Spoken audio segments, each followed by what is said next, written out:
Regionda nəqliyyat əlaqələrinin mərkəzində dayanan Azərbaycan üzərindən beynəlxalq yük daşımaları intensiv şəkildə davam edir. Dövlətlərarası tranzit əlaqələrinin təmin olunmasında əsas xəttlərdən biri vasitəsilə növbəti yük qatarı yola salınıb. Rusiyadan Ermənistana, Azərbaycandan tranzit keçməklə növbəti tədarik baş tutub.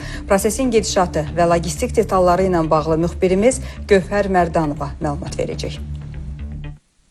Azərbaycan ərazisi növbəti dəfə beynəlxalq yük daşımaları prosesində tranzit dəhliz rolunu oynayır.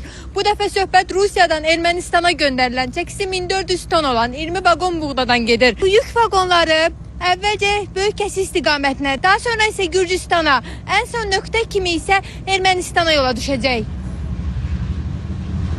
Qeyd edək ki, indiyədək Rusiyadan Ermənistana Azərbaycandan tranzit keçməklə 39 mindən çox taxıl, 9 min tona yaxın gübrə, 1136 ton propan, 133 ton alüminium, 1114 ton kömür və 67 min ton taxta göndərilib. Eyni zamanda indiyədək Azərbaycandan Ermənistana 15 min tona yaxın dizel, 5 min tona yaxın AE92 və AE95 benzin ixrac olunub. Gövhər Mərdanova, Hafiz Əliyev, Günəş Rızayeva, SPS xəbər.